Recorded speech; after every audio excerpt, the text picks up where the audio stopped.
Hi, this is a short video now showing what I've done to the motor section of the Swisher T60. Now, anybody that has one, you'll notice right away that I made a battery box. Reason being is the rod holding this threaded rod in the little bracket, they were kind of flimsy a little bit and rusted, all that. I wanted a little bit more protection for the battery so it doesn't rattle around in there if it gets loose. So I built the box. I put foam, those sticky foam things to cushion any bouncing while you're going. Like, at least it kills that a little bit. And instead of steel bracket holding it, now I have a rubber band. I made these little hooks, as you can see, that when the battery's in, I'll show you in a sec.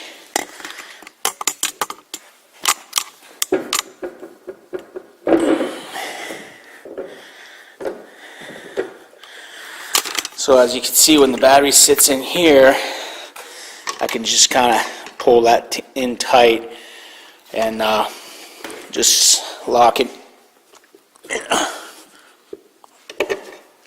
Whoops. Hang on a second. Two-hand job, I guess. So now it's locked in. That way, it's pretty tight in there. It's got the rubber padding below. Any vibration should be killed. I also made this back plate. All the wiring before was coming into the back of this with the side cover, which is here. So this side cover was kind of here. If you take the wires out of the way. So here you go. This is how the side cover was on there. Now, before anybody has this machine, there's nothing in the back here. It's totally open. Grass is getting in there, all kinds of stuff. So I wanted to protect that, and also protect the wiring from the engine heat, because now I got this little back plate that any heat from the engine is not directly on the wire. And that way debris and stuff just don't get in there. So that's one of the main improvement on the engine motor part of the T60. Alright, bye. Hello YouTube. This is the last video on the T60 Swisher. As you can see here, I've got it all back together fully.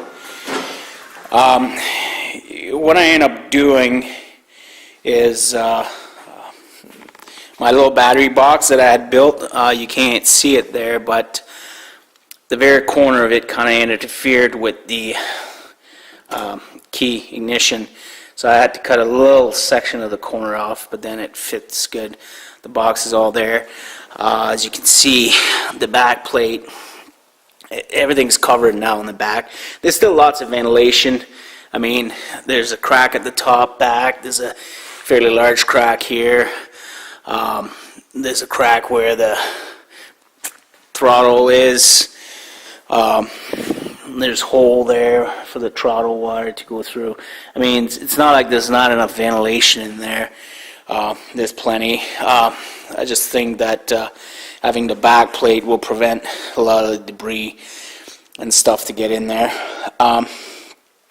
One thing I'd like to touch base on, there's not a lot of videos on the Swisher T60 on the replacing the belts. As you can see in the previous video, I had the deck completely removed, the motor and everything. Now there's two main belt. There's the big one that goes around the whole thing that turns all the blades. That one is fairly easy to replace. Take the two covers off and excuse me, and you have easy access to it. You just have to loosen up the nut here on the side, which is the adjuster. So just have to loosen that one up, and then you can remove it, slide it underneath, and it's fairly easy to do. You just have to, if I remember right, yeah, you'll have to leave it like that. This is what takes the tension off of it and put the tension back on. Once this is up to this position, that's when the belt is engaged. When you take it back, disengage. Now, actually this is more to control the drive belt, the one that's underneath the motor here. Now, a lot of people, videos that I try to find about this was saying, well, you got to take the engine right off, which means you got to take these two bolts off, the two at the back here, and then take the whole engine unit and take it off. Well, you don't have to. Once I had all of this apart, I find out that if you see the previous video where I had to repair the little belt drive guide, I mean, there's two belt guide underneath this unit. One is at the front. It's a little wider and it's easier to get at underneath with your hand. Now, the one that's really controlling, like helping taking the belt out of there, is the front one, which is tied to the two engine mount bolt. There's one right here. As you can see, there's a bolt right here that's holding the engine. There's one at the back, there's one there, and there's one on the other side. Now, if you just loosen up these bolt, this one and the one on the other side, the belt guide will drop. It will drop enough, loosen it enough that it will drop it so that you can actually take the belt from underneath with your hand, get it out of the rotor, and then once it's slipped off the rotor, the thing that prevents you not to take it out of there is the belt guide. It's too tight to the rotor and you can't get it out of there. So if you just loosen up these, drop the belt guide down, that belt come out no problem. I mean, it's still a little tricky because you have to do everything from underneath. Once the covers are off on both sides, it's a little easier to look at and you can kind of see what you're doing. You have to put your head in there a little bit, but it's doable without taking the whole engine section out, which is a bit of a pain and it's heavy. I mean, you can't just take that. You almost have to bring it back to your shop or something to take it off, because you don't want to do that in the field. If you want to actually change the belt in the field, this is the easiest way to do it, in my opinion. After I had the whole thing apart, that's you can actually see the parts together and how they're put together, and it gives you a better idea of what's there. For people that just buy this and all of a sudden have no idea, in the books, I mean, that's the other thing, the manuals that come with it, even I downloaded the maintenance manual that gives you more parts, number, and all that stuff.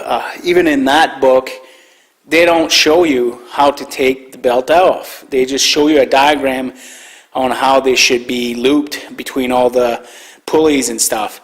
So they don't really say do this or do that to take the belt off and on. They just kind of show you how it's supposed to be. So that's one thing Swisher should maybe be more clear on and give you a little more guidance. I'm assuming maybe they leave that part out to have you come back to your dealer and say change it for me, but it's not a big deal. Like I said, just loosen up those engine mount bolt, the two front one, and that's all you need. It drops the belt guide down. That belt can come out of there no problem. So hope that will help somebody in the future to do maintenance on their T60.